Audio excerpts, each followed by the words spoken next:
En el año de 1989, el sacerdote José Luis Sánchez llega al Cantón Santa Isabel para reestructurar varios programas y sobre todo enfocar su ayuda en los sectores sociales, niños con discapacidad y grupos vulnerables. Su labor dentro del cantón comenzó con la formación de catequistas y equipos de pastoral en cada comunidad.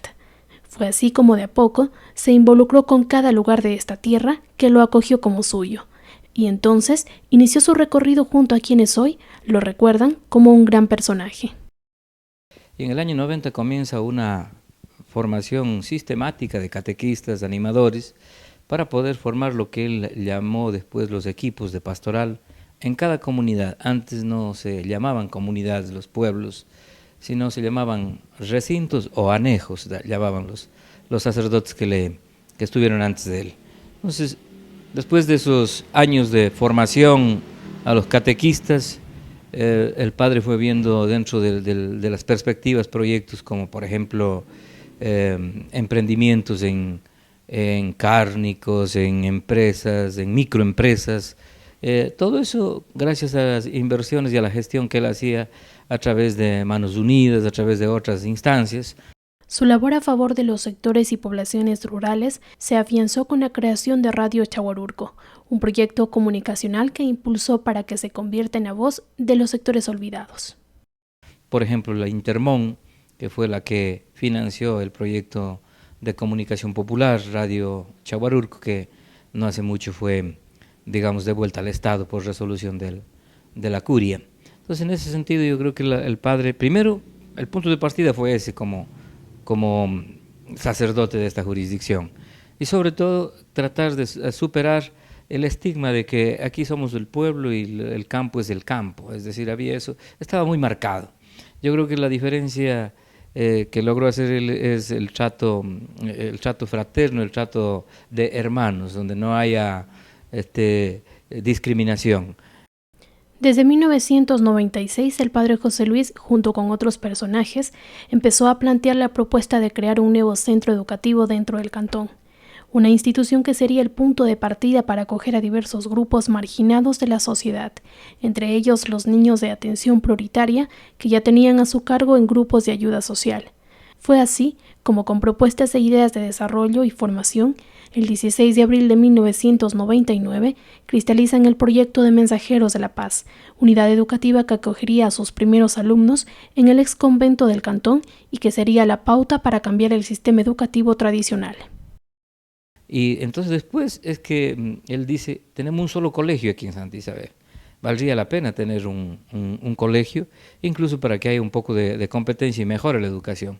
Entonces surgió la idea del Colegio Mensajeros de la Paz, cuya primeras aulas funcionan aquí en el convento. Ahí los chicos formaban, el patio era afuera donde tienen la estatua de Monseñor Proaño, ahí era el patio de formación, y se impartía las clases en las diferentes asignaturas arriba en lo que es ahora aulas, ¿no? Entonces el padre, para todo eso, el convento lo transformó en un servicio social, porque antes eran bodegas de diezmos y primicias del padre anterior. Primero, José Luis empezó con las escuelas de catequesis aquí en el convento parroquial, muchos chaveros lo saben, pero al catequista no se le puede formar únicamente en la fe ciega, sino al catequista hay que formarlo en la ciencia, ¿sí? En la capacitación, en la pedagogía, en la didáctica, en el conocimiento del comportamiento del ser humano, en la psicología, en la pedagogía, ¿sí? Y esto pues llevó al padre José Luis al sueño de ir más allá, ¿sí? A la formación de la ciencia, la formación de la razón. Yo que soy testigo del proceso educativo de Mensajeros de la Paz como colegio y como escuela, he sido testigo, he sido artífice, sí, y hasta cierta manera cómplice, entre comillas, de todo este proyecto. Sí, por favor, no es algo aislado de la.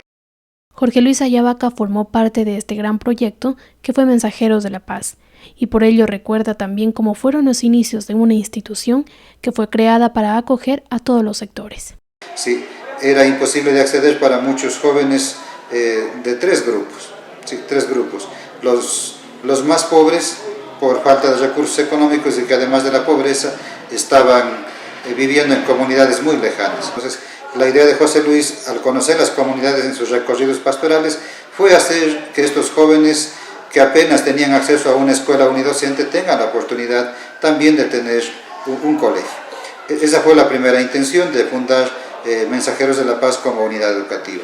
Pues el Colegio Nacional Santa Isabel, las escuelas tradicionales del cantón, con todo respeto, no estaban preparadas para acoger a una población que venía de un proceso de cierta manera marginal de la sociedad. Entonces, otro de los motivos fue crear Mensajeros de la Paz para ellos.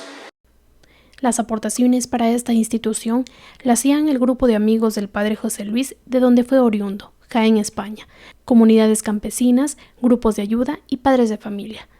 Todos ellos hicieron posible la estructuración técnica, científica y en infraestructura del Colegio Mensajeros de la Paz. Y ya para el año 2001, la institución contaba con un nuevo edificio, donde actualmente funciona el mercado municipal. Recuerdo que comenzamos en el convento, ¿sí?, con 3 paralelos, el A, el B y el C. ¿Sí? El A estaba ahí cerca en el segundo piso, el B estaba en el tercer piso y el C estaba encima ya en el Palomar. Se acordarán los estudiantes, ahí el padre había adecuado. ¿Sí? Y la sala de catequesis se convirtió en salón de actos, y la iglesia, son cosas raras, ¿sí?, muy difíciles de entender, que solo un cura apasionado del Evangelio pudo hacerlo. Inclusive a veces la iglesia se convirtió en sala de reuniones. Me acuerdo que la inauguración fue dentro de la iglesia y nuestra cancha era la calle que ahora está cerrada, que está junto a la puerta falsa de la iglesia. Entonces, estas son anécdotas. El final de este gran proyecto Mensajeros de la Paz se veía venir, según Jorge Luis Ayavaca, por la falta de aportaciones de varios grupos, y recuerda que por este motivo las pensiones tuvieron que incrementar y muchos estudiantes salieron de la entidad. Fue así como en el año 2010 se toma la difícil decisión de cerrar el colegio para luego, por decisión de las autoridades educativas, pasar a ser una unidad educativa fiscomisional, que posteriormente en el año 2015 se fusionaría con la actual unidad educativa Santa Isabel. Entonces, fue una experiencia valiosísima. Empezamos con 8º año, con 3 paralelos, se fueron incrementando año a año, se hacían los trámites con la Dirección Provincial de Educación, con la Subsecretaría de Educación de la SOE, y llegamos a tener el bachillerato. El primer año de bachillerato se dividió en 2 especialidades.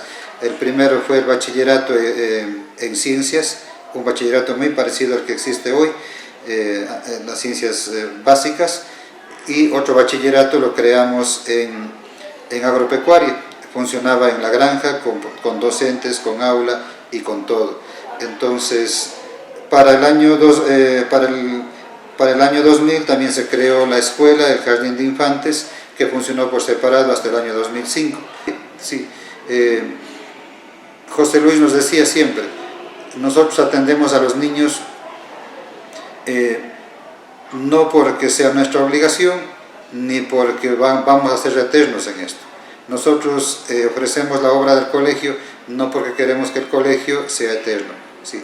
Lo hacemos porque no hay quien lo haga, pero hemos cumplido nuestra misión, ¿sí? Ahora el Estado se ha hecho cargo. Por coincidencia, yo estoy de rector aquí, estoy terminando ya mi rectorado, en poco tiempo me tendré que ir, pero hemos cumplido. Gracias, José Luis. Sí, más o menos esto ha sido un relato rápido de cómo se vino formando Mensajeros de la Paz como unidad educativa. Quedarán muchas dudas, sí, y siempre estaremos dispuestos a que esa memoria no se pierda, y ojalá algún día alguien lo escriba. Bueno, el colegio cumplió una función interesante, porque aquí hubo como 4 o 5 generaciones, digamos, de bachilleres que fueron formándose, digamos, ¿no? La institución educativa llegó a tener alrededor de 890 estudiantes, es decir, una capacidad enorme yo diría de oxigenación para el colegio, para lo que se llama hoy unidad educativa, que después terminó absorbiéndolo mediante la modalidad de fusión, sobre todo rural. Fue lo que se llama las residencias juveniles. Este convento funcionó con alrededor de unos 38 jóvenes que venían de diferentes lugares por su capacidad intelectual, pero su poca capacidad económica, así entonces que el padre los becara. Entonces estos chicos crecieron con nosotros como familia durante 9 años aquí en el convento, después que ya la institución salió de acá y se logró edificar este edificio enorme que está abajo en la calle Manaví, que tiene 6 plantas. Bueno, yo creo que esa ha sido una pena decir, ¿no? Pero no ha solucionado los problemas, yo creo que más bien han recrudecido. En ese entonces no había tanto la amenaza de la droga, de la prostitución y el alcoholismo como ahora cada vez va recrudeciendo. ¿Por qué? Porque había también las posibilidades de que los padres de familia puedan de alguna manera darle potestad a los docentes y a las mismas autoridades para que se pueda de alguna manera corregir los comportamientos que no estaban favoreciendo, digamos, una sana convivencia a nivel educativo. Con la culminación del Colegio Mensajeros de la Paz, vinieron el reforzamiento de otros proyectos vinculados con los niños, así como la obra de la granja, que acoge a varios jóvenes con discapacidad. Esta se convirtió en una de las labores sociales más destacadas que hasta la actualidad siguen funcionando, como una entidad que ayuda, pero sobre todo una fundación que en cada acto regala sonrisas y momentos agradables a los niños que acoge. Bueno, él con lo que quedó el programa Niños Libres, por ejemplo, él ideó toda una estrategia para que los niños que antes eran, digamos, considerados como presos, igual que sus padres, es decir, una madre que había cometido por ahí una situación de delito, iba a la cárcel y tenía que estar con sus hijos ahí. Entonces el padre diseñó un proyecto en el cual los niños no estén en lugares apartados de su familia. Entonces lo que se llama el proyecto Niños Libres, es decir, el Estado becaba de alguna manera a los tíos, algún pariente cercano, para que estos niños cuyos padres estaban pagando alguna cuestión de delito, entonces puedan crecer con su familia. Y así otros proyectos como el de discapacidades, ¿no? Capacidades profundas, niños con autismo, con síndrome de Down y otras. Bueno, pues eso en Racar se tuvo que cerrar por las cuestiones presupuestarias. Se mantiene todavía el de la granja allí en la comunidad Santa María de Quillosisa y también en la zona de chacras en la provincia de El Oro, ahí en Huaquillas.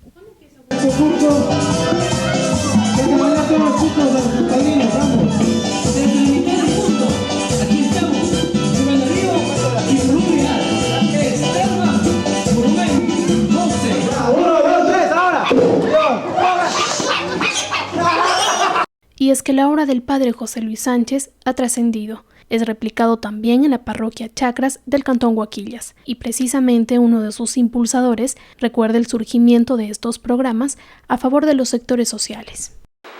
Hay gente santaisabelense residente en Huaquillas que eso motivó para que el padre José Luis trate de hacer algo por abajo también.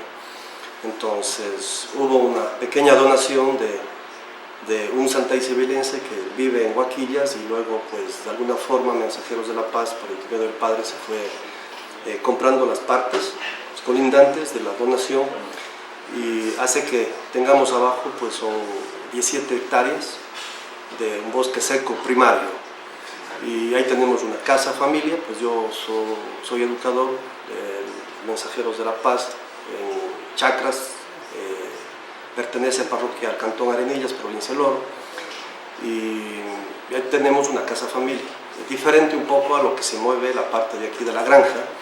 En la granja pues existen turnos de los educadores, van rotando, pues abajo convivimos con ellos, entonces un poco si se quiere lo vivido, ¿sí? Lo cotidiano pues cambia completamente, se rompe el sistema, ¿sí? Se rompe el sistema y eso hace pues que de alguna forma pues existamos abajo y trabajando con los muchachos abajo. ¿También? Son los chicos que están dentro del proyecto Mensajeros de la Paz de aquí de la granja. Sí, entonces había una población de muchachos como que no se adaptaban en la granja, entonces se venían buscando otro espacio. Entonces se da la posibilidad de chacras, entonces el padre me dice, bueno, sepas que hay esta oportunidad, ¿qué te parece? Digo, listo padre, pues lo hacemos. Entonces, abajo está Pepito, está Manuel Enrique, alias Checa, alias Darwin, está Rocío, está Inés, está Jorgito, está Polito, y continuamente va Juan, ¿sí? Juan y Fernando, las personas que siempre están por acá. Cuando ellos se pierden en Santa Isabel, ellos están conmigo abajo, ¿sí? Ellos están conmigo abajo y se insertan también un poco en... El pasado mes de abril, el padre José Luis Sánchez viajó hasta su ciudad natal para cuidar a su madre, que padece de cáncer. Sin embargo, los propósitos cambiaron, y el lunes 20 de noviembre, fecha que coincide con su llegada al cantón, se informó sobre el lamentable fallecimiento de este gran personaje en su ciudad natal, Jaén, España, a causa de un paro cardíaco. Y es que la noticia de su partida conmocionó a todos, no solo a quienes convivieron de cerca con su legado, sino a todo un cantón que veía en el padre José Luis Sánchez la ayuda que tanto necesitaba Santa Isabel con los niños y jóvenes. Las obras y proyectos emprendidos por el padre son innumerables, pero aquí queda plasmado un poco de todo aquello que forjó en favor de todos los grupos marginados y de los más necesitados. Todos quienes formaron parte de su vida y quienes se involucraron con cada obra ejecutada, destacan una sola característica, y es la entrega, esa labor que fue ejecutada sin visualizar límites. Todos quienes admiran su obra llegaron a la iglesia de la parroquia Abdón Calderón para elevar oraciones por su eterno descanso, pero también en agradecimiento a la enorme labor en Santa Isabel.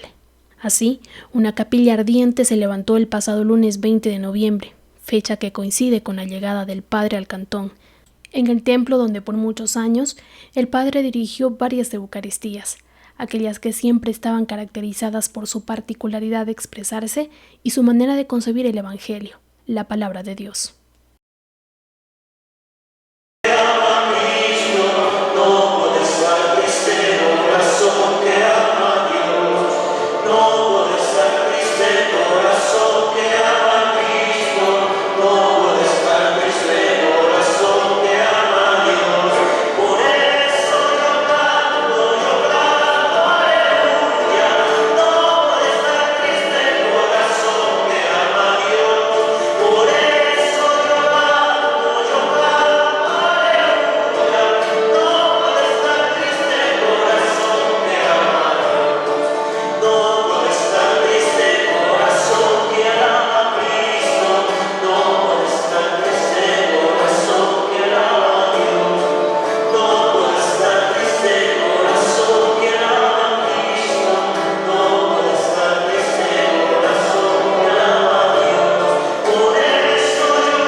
Buenos días a todo el pueblo de Santa Isabel y chuta, penosos, estamos totalmente dolidos con esta noticia. Es grande para nosotros y bueno, no solo para mí, para los que vivimos cerca, sus últimos días con él, pero para todo el pueblo de Santa Isabel, en sí para todo el Ecuador. Un gestor quien trabajó por este proyecto que ahora más que nunca tiene que estar a flor de vida. Pedir desde ya el apoyo a toda la gente que siempre nos ha estado apoyando para no desvelar y mantener Mensajeros de la Paz vivo en Ecuador, en Santa Isabel. La gente ha sido bien grata, eso siempre el padre lo comentaba, lo decía todas las veces, nos ha apoyado, Santa Isabel nos ha dado todo. Él en algunas conversaciones nos decía, Santa Isabel me ha dado mucho y estoy agradecido por eso. Vuelvo a decir, es penoso, Santa Isabel está paralizado, la unión... José Luis, nuestro papá, el hombre que se dio todo acá por Santa Isabel, independientemente de ser cura o no. Es una persona que muchas de las personas van a unirse en este dolor tan grande que nos está dejando a todos, especialmente a la pastoral parroquial, a la pastoral de Santa Isabel. Para nosotros recordarle a José Luis y recordarle con su obra social. Tenemos nosotros acá a nuestros hermanos más pobres pero más ricos, que nos ha enseñado a amarles, que nos ha enseñado a quererles con todo nuestro amor, con todo nuestro cariño. José Luis, un ser humano muy importante en nuestras vidas, en nuestro diario vivir. Nosotros aquí desde la pastoral parroquial, dándole una mano, echándole una mano, esperando el retorno de él y esta noticia que nos ha dado duro, ¿no? A al final yo al padre lo conozco 29 años, desde el primer día que llegó acá, entonces, y hemos mantenido contacto y venimos trabajando y muy fuerte. Comunicar, decirles a los chicos de la casa que tienen discapacidad, curiosamente, tienen capacidad diferente, pues ellos lo tomaron, sí, lo tomaron muy suave, muy despacio, porque ellos estaban acostumbrados a ver el féretro de los chicos nuestros que por razones ya cumplen su ciclo por su problema de enfermedad. La tarea hoy, curiosamente, nos puso muy complicada, porque el padre nos venía preparando para algunas cosas, pero resulta ser que ahora ya se complicó. Sí. Pues si fue grande, pues ahora tenemos que hacerlo mucho más grande. Sin lugar a dudas, ha sido toda su entrega generosa a la causa del Evangelio. Toda su arma ha sido proclamar el Evangelio y vivir, practicar en todos los momentos, digamos, de su historia, la historia de su vida y de quienes colaboramos con él. A nosotros como catequistas, yo me acuerdo en estos días que están la gente postulándose para candidatos y estas cosas, ya las elecciones que se aproximan. Entonces yo me acordé, por ejemplo, cuando en el año 90 las tenencias políticas, y a mí me nombraron como jefe político y tuvimos que sacarlo al que estaba aquí en Santa Isabel. Y por la tarde el padre llegó y me apuntó y me dijo: oye, ¿qué haces ahí tú? Hombre, me han nombrado autoridad de este pueblo. Y dijo: mira, o la iglesia o la política, elige, te doy 1 hora. Y yo me vine y le dije: yo prefiero esto, sí. He gozado de él, he disfrutado de él, he peleado muchísimo con él. Sí. Quienes nos conocen de cerca saben que José Luis y yo éramos totalmente contrarios en el modo de pensar. Sí. Alguna vez me gritaba y decía: déjame con mi oveja y vos cuida tus 99. Cuando yo le decía: pero no estoy de acuerdo con este chico, y este chico déjame el 1 y vos cuida tus 99. Sí, éramos totalmente... Sí, yo sancionaba como inspector y como rector, y él alzaba la sanción y me decía: vos sois el padrastro, yo soy la abuela. Anécdotas con José Luis. Sí, yo les mandaba de castigo y él les premiaba. Esto los que conocen se estarán riendo este rato. Genial. Sí, el legado es ese. Sí, el legado es que ya no quedan obras. El legado es ese, queridos chabelos, a recordar a José Luis, a vivirlo. Sí, la obra educativa queda en cada escuela de Santa Isabel, queda aquí en la unidad educativa. Siempre, renacer, ¿sí? Nosotros estamos renaciendo, ¿sí? Este misterio tan inmenso que se llama vivir, ¿sí? Y que, bueno, pues lo expresamos con la encarnación de una persona, el regalo más grande que ha recibido la humanidad, que es Jesús, ¿sí? Tanto amó Dios al mundo, que lo envió a su Hijo, no para juzgar al mundo, sino para que el mundo, sí, se salve. Y bueno, es renovarse continuamente, ¿sí? ¿Dónde irá nuestra tierra? ¿En dónde está la alegría? ¿En dónde la primavera?